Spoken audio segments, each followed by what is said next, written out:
Thank you so much for taking time and investing in our team, investing in your life, and taking ownership of what it means to create welcoming, compelling environments where people encounter God and connect with Christ and His church.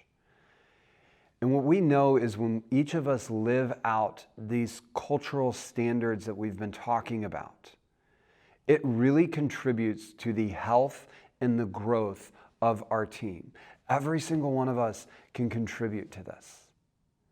And so I really pray that as we move forward, that this would become just so integral in your life, that passion, that expectation, that excellence, that all of what we have talked about is so ingrained within you that it begins to bleed into every area of your life.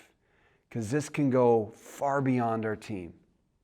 This can go into your workplaces. This can go into your schools. This can go into your families. This can go into your extended relationships. That when we get this becomes so deep within us, a core value within us, that it changes how we begin to see and interact with the world around us. So the last one that we're going to talk about is a culture of standards. A culture of standards. We believe in being a team that has standards. And so within that, here's what we want to say. We want to be all that God has called us and equipped us to be. I want you to be that all God has called you and equipped you to be. I want to be all that God has called and equipped me to be. And I want our team to be that. And so we believe in having a culture of standards. Every single role within our team, we begin to shape what it looks like, what the standard is for serving in that way. Our worship leaders have a specific standard of what it looks like to be a worship leader on our team. Our frontline vocals, our ensemble, our band, our production, our greeters, like everyone. We want to have standards within our team because we want you to be all that God has equipped and called you to be. And we believe that standards help us do this. Standards are here, and they're not a legalistic thing. Okay? A lot of times when we start talking standards, we're just like, man, that just sounds like a lot of rules that we don't want to live by. But standards exist for a reason. God actually establishes standards throughout the Bible. And so you can look at the law, the Levitical law, and there were standards that He expected His people to live by. And then we go to the New Testament, Jesus came as a fulfillment of the law. And even Paul, though, he begins to have standards. When he writes to the churches, he has standards of which he is saying, hey, here's how things should be within this gathering. Here's how the local church needs to operate. There's standards when you see Paul writing to Timothy and Titus. He lays out standards of what it looks like for eldership within the church. He lays out standards of what a deacon must be held to within the church. So standards are biblical, and we base our standards on the Bible. And so there is this, we're trying to live this out. We're trying to be a team that has a culture of standards. We're trying to approach those standards for individual roles. Not every role has the same standard. And that's why I'm not going to get into and break apart what each of these standards are within our team. Rather, all of us need to understand we do have a culture of standards. Standards help us live out lives as worship. Colossians 1:10, it says, live lives that honor and please the Lord, and your lives will produce every kind of good fruit. Live lives that are honoring and pleasing to the Lord. All the while, you will grow as you learn to know God better and better. Live lives that are honoring and pleasing to the Lord. A culture of standards. We have standards of how we dress. We have standards of how we show up, as in the time frame in which we show up. We have standards of how we communicate things. All of these are standards. They matter.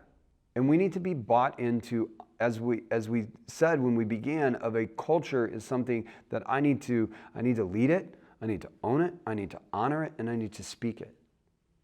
This applies a lot when we're talking about a culture of standards.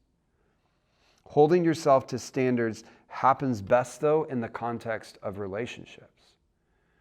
Not everyone is equally driven to hold himself to a certain standard.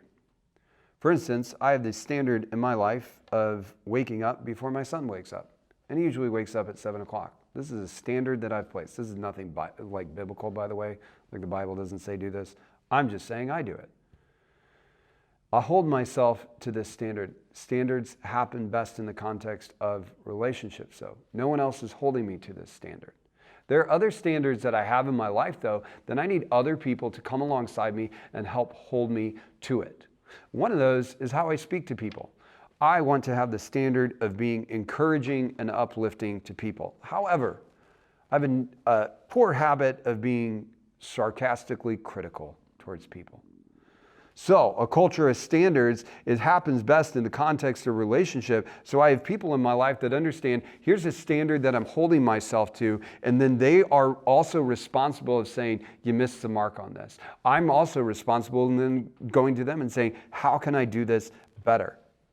How can I be a better leader in this way? How can I be a better communicator in this way? How can I be a better builder of people in this way? What are the weaknesses that I have that I'm unaware of that's keeping me from living out our standards? Every role on our team has a standard. Your responsibility and my responsibility is to live out that standard, to hold myself to it. And when I have healthy relationships around me, those people help hold me accountable to live out this standard. Standards are not legalistic. They are not bad. They help us create welcoming, compelling environments. That's what they do. They're here to do that. So don't view our standards as a team as a refraining of holding you back in some way. They're here because we want to be all that God has called us and equipped us to be. So let's have a culture of standard on our team and let's live this out. I really hope everything that we have talked about is inspiring to you. And I am so thankful that you are a part of this team.